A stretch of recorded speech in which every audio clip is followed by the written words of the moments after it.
마가복음 3장.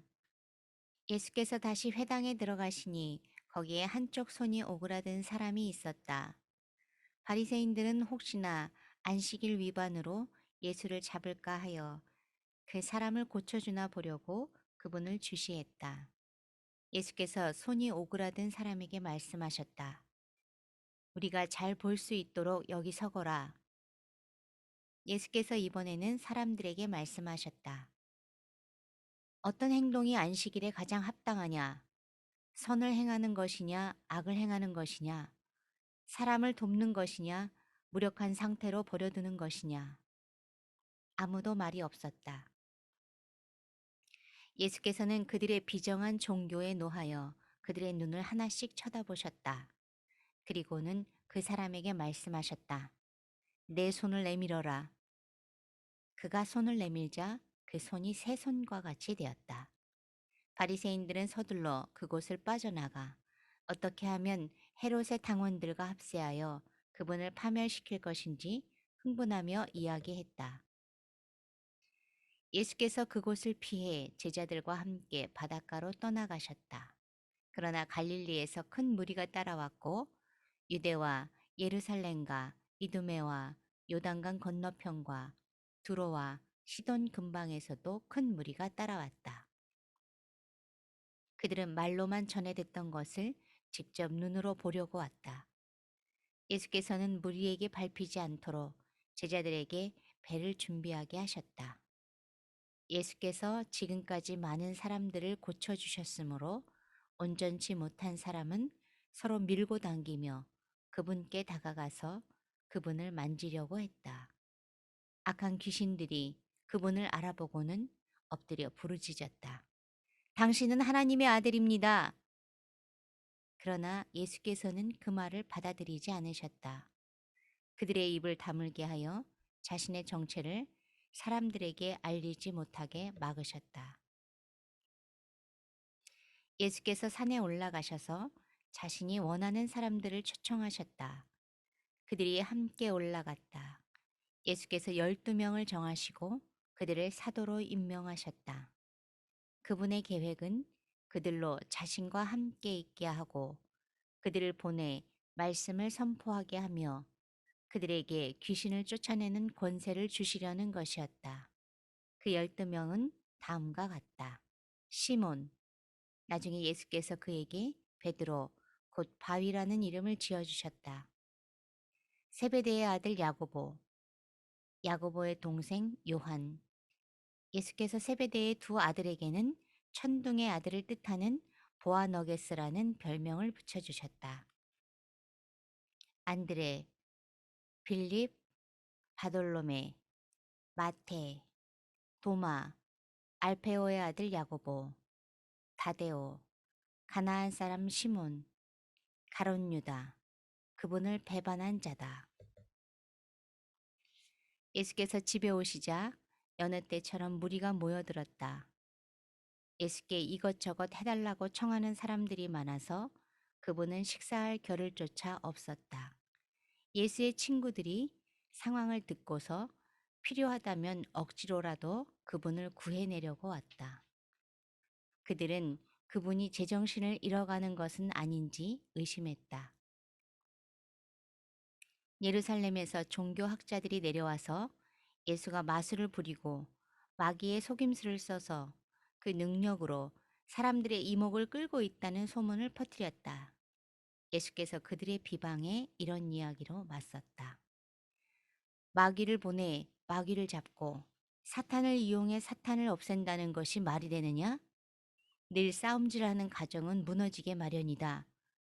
사탄이 사탄과 싸우고 있으면 사탄은 이내 남아나지 못할 것이다. 환한 대낮에 시퍼렇게 눈을 뜬 건장한 사내의 집에 들어가서 그 살림을 가지고 달아나려면 먼저 그 사람을 묶어야 하지 않겠느냐? 그를 묶으면 집을 깨끗이 털 수 있다. 잘 들어라. 내가 너희에게 경고한다. 용서받지 못할 말이나 행동은 없다. 그러나 너희가 하나님의 성령을 끝까지 비방하면 너희를 용서하시는 바로 그분을 물리치는 것이 된다. 그것은 너희 자신이 걸터앉은 나뭇가지를 톱으로 잘라내는 것이며 용서하시는 그분과의 모든 관계를 너희 자신의 사악함으로 끊어버리는 것이다. 예수께서 이렇게 경고하신 것은 그들이 그분을 악한 자와 한패로 몰았기 때문이다. 그때 예수의 어머니와 동생들이 나타났다. 그들은 밖에 서서 그분과 잠시 할 말이 있다는 전가를 보냈다. 예수께서 그 전가를 받을 때에 무리에 둘러싸여 있었다. 선생님의 어머니와 동생들이 바깥에서 찾고 있습니다. 예수께서 대답하셨다. 내 어머니와 형제들이 누구라고 생각하느냐? 그러고는 둘러앉은 사람들을 일일이 쳐다보며 말씀하셨다. 내 어머니와 형제들이 여기 바로 너희 앞에 있다. 순종이 피보다 진하다. 하나님의 뜻에 순종하는 사람이 내 형제요, 자매요, 어머니다. 4장. 예수께서 다시 바닷가에서 가르치셨다. 무리가 인산인해를 이루고 있어서 예수께서는 해안에서 좀 떨어진 배에 오르셔야 했다. 사람들이 물가로 몰려와서 배를 설교단으로 삼으신 것이다. 예수께서 많은 이야기를 가르치셨다. 들어라. 너희는 어떻게 생각하느냐? 어떤 농부가 씨를 뿌렸다. 씨를 뿌리는데 덜어는 길 위에 떨어져서 새들이 먹어버렸다. 덜어는 자갈밭에 떨어져서 금세 싹이 났으나 뿌리를 내리지 못해 해가 뜨자 곧 시들어 버렸다. 덜어는 잡초밭에 떨어져서 싹이 났으나 잡초 틈새에 짓눌려 아무 소득이 없었다.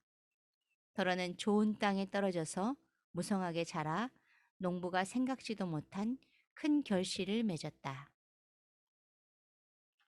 예수께서 따로 계실 때 그분 곁에 있던 사람들이 12제자와 함께 그 이야기에 대해 물었다. 예수께서 그들에게 말씀하셨다. 너희에게는 하나님 나라를 아는 깨달음이 주어졌다. 너희는 하나님 나라가 어떻게 되어가는지 안다. 그러나 아직 볼 줄 모르는 사람에게는 모든 것을 이야기로 풀어간다. 마음을 준비시키고 마음을 열어 깨닫도록 주의를 환기시키려는 것이다. 그들은 눈을 떴으나 하나도 보지 못하고 귀가 열렸으나 한마디도 알아듣지 못하며 돌아서지도 않고 용서받기도 거부한다. 예수께서 말씀하셨다. 이 이야기가 어떻게 되어가는지 알겠느냐? 내가 하는 모든 이야기는 이렇게 이루어진다. 농부가 말씀을 뿌린다. 어떤 사람은 딱딱한 길바닥에 떨어진 씨와 같다. 말씀을 듣자마자 사단이 그 속에 뿌려진 것을 낚아채 간다.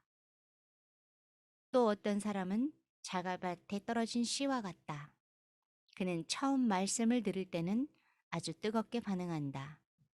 하지만 성품의 토양이 얕아 보니 감정이 식거나 어려움이 닥치면 아무 쓸모없게 되고 만다.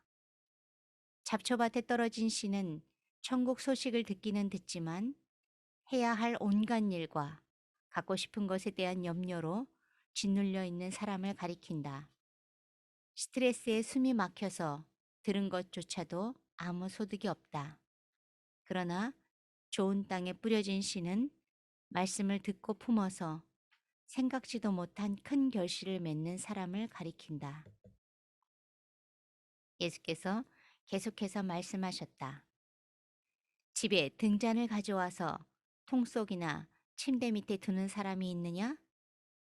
탁자나 선반 위에 두지 않느냐? 우리의 비밀을 감추어 두지 않고 오히려 말할 것이다. 숨기지 않고 오히려 밝히 드러낼 것이다. 너희는 듣고 있느냐? 정말로 듣고 있느냐? 내가 하는 말을 잘 들어라. 세상에서 너희 힘으로 잘 될 수 있다는 약삭빠른 충고를 조심하여라. 받는 것보다 주는 것이 더 낫다. 베품은 베품을 낳는다. 인색하면 가난해진다.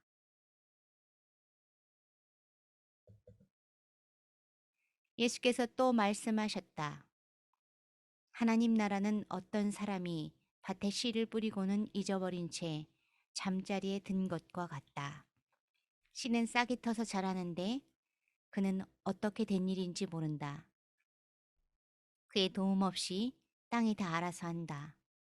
처음에는 푸른 줄기를 내고 다음에는 꽃봉오리를 내고 그 다음에는 익은 곡식이다. 곡식이 완전히 연글면 거둔다. 추수할 때가 된 것이다. 하나님 나라를 어떻게 묘사할 수 있을까? 어떤 이야기가 좋을까? 하나님 나라는 솔씨 하나와 같다. 솔씨는 땅에 떨어질 때 씨로서는 아주 작지만 일단 심으면 가지가 무성한 큰 나무로 자란다. 독수리들이 그 안에 둥지를 틀 정도다. 예수께서 이처럼 많은 이야기로 메시지를 전해주시면서 그들의 경험과 성숙도에 맞게 이야기를 들려주셨다. 예수께서 이야기 없이는 말씀하지 않으셨다. 그리고 제자들과 따로 있을 때에 모든 것을 다시 설명해 주셨다. 혼란스러운 것을 정리하시고 얽힌 것은 풀어주셨다. 그날 늦게 예수께서 제자들에게 말씀하셨다. 저편으로 건너가자. 제자들은 그분을 배에 계신 그대로 모시고 갔다. 다른 배들도 따라갔다. 그때 큰 풍랑이 일어났다. 파도가 배 안으로 들이쳐서 배가 가라앉으려고 했다. 예수께서는 배 뒤쪽에서 베개를 베고 주무시고 계셨다. 제자들이 그분을 깨우며 말했다. 선생님, 우리가 빠져 죽게 되었는데 아무렇지도 않습니까?